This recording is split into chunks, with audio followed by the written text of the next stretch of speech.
Hello viewers, আজকে আপনাদেরকে নতুন কাজের একটি এক্সপিরিয়েন্স দেখাবো যে সিলিং করা রুমে কিভাবে কাজ করতে হয়। তাই আমরা চলে এসেছি কাশীনাথপুরে জামান শপিং কমপ্লেক্সে। নতুন দোকান, দেখেন দোকানের নামটি গ্যাজেট এ gallery flux of store buy sell exchange. এখানে আপনারা বিভিন্ন ধরনের নতুন ফোন কিনতে পারবেন ও এক্সচেঞ্জ করতে পারবেন এবং আপনার পুরাতন ফোনটি বিক্রি করতে পারবেন। আজকে আমি আপনাদেরকে এই দাহুয়ার নতুন আইপি ক্যামেরা পিওই সেটআপ আপনাদেরকে কিভাবে সেটআপ করতে হয় সেটাই দেখাবো। আমি অলরেডি কাজ করেছি, কিন্তু আমার ভিডিও করার লোক না থাকার কারণে আপনাদেরকে আমি সম্পূর্ণ কাজটা দেখাতে পারিনি। এখন আমার ভিডিও করার লোক চলে আসছে। আমি ক্যাট 6 এর কানেক্টর কিভাবে লাগাতে হয় সেটা দেখাচ্ছি আপনাদেরকে।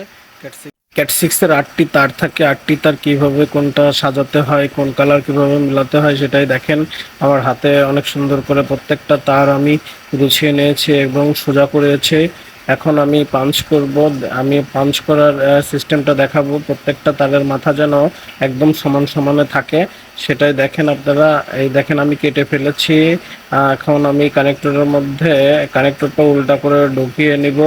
ভিতরে ঢোকানো শেষ হয়ে গেলে প্রত্যেকটার মাথা আমি চেক দিব যে সম্পূর্ণটা ভিতরে প্রবেশ করেছে কিনা। সম্পূর্ণটা প্রবেশ করা হলো আমি এখন দেখেন পাঞ্চ করতেছি। ঠিক এইভাবেই পাঞ্চ করবেন। কানেক্টর পাঞ্চ করা শেষ আমাদের। আমি আস্তে আস্তে অন্য কাজগুলো আপনাদেরকে দেখাবো। এই দোকানটা অনেক সুন্দর করে ডেকোরেশন করেছে, লাইটগুলো অনেক সুন্দর হয়েছে। দোকানের এত সুন্দর ভিউ আমি এই কাশীনাথপুরের মধ্যে খুব কমই দেখেছি। কাশীনাথপুরে প্রথম এত সুন্দর ভিউ। দেখেন পিওই সুইচ, আপনাদেরকে আমি বলেছিলাম যে আমি পিওই সেট আপ দেখাবো। এটা একটি 4 পোর্টের পিওই সুইচ, 2 পোর্ট আউটপুট থাকে, যেটা আমরা অন্য কাজে ইউজ করি। ইন্টারনেটের কাজে একটা পোর্ট ইউজ হয় ও এনভিআর এর জন্য একটা পোর্ট ইউজ হয়। পিওই সুইচের চার্জারটা দেখেন অনেক সুন্দর। এটা 12 ভোল্টের একটি চার্জার পিওই সুইচের। দেখেন আমি এখন যাব পিওই সুইচটা কিভাবে লাগাতে হয় সেটাই আপনাদেরকে দেখাচ্ছি। পিওই সুইচের জন্য আমরা একটা কারেন্টের 3 পিন প্লাগ করেছি, যেটা এখন পিওই সুইচের জন্য ব্যবহার করব। আমি এর উপর আমাদের মই দিয়ে কাজ করতে হবে, তাই ময়ের উপর উঠে নিলাম। আস্তে আস্তে ময়ে ওঠা শেষ আমার প্রায়। ময়ে ওঠা শেষ হলে পরে আমি এখন এই বিদ্যুতের লাইনটা পিওই সুইচের সাথে কানেক্ট করব। এই জন্য আমি যে 3 পিনের কাজ করেছি ইলেকট্রিক লাইনে, সেটাতে আমি পিওই সুইচের প্লাগটা লাগিয়ে দেব। এইখানে জায়গা কম, একদমই জায়গা কম। এছাড়াও আবার এখানে স্পট লাইট ব্যবহার করেছে ও ফিতা লাইট ব্যবহার করবে, তাই আমাদেরকে অনেক সাবধানে কাজ করতে হবে। কারণ পিওই সুইচটা অনেক গরম হয়ে যায়। যখন গরম হয়ে যায় তখন এই যে ফিতা লাইটটা দেখতেছেন, এই ফিতা লাইটের জন্য অনেক কিছু দুর্ঘটনাও ঘটতে পারে, অনেক সময় বিপদ হতে পারে। এখানে আমাদের প্রত্যেকটা ক্যামেরার লাইনটার কানেক্টর আমি পিওই সুইচের সাথে সেট আপ করে দিচ্ছি একটা একটা করে। দেখেন একটা একটা করে আমি প্রত্যেকটাতেই ঢোকাবো। আমার পিওই সুইচের কানেক্টরগুলো লাগানোর শেষের দিকে প্রায়। আমি দেখাবো আপনাদেরকে কিভাবে কানেক্টরগুলো লাগাতে হয়। খুব সুন্দর করে ধরে চাপ দিবেন।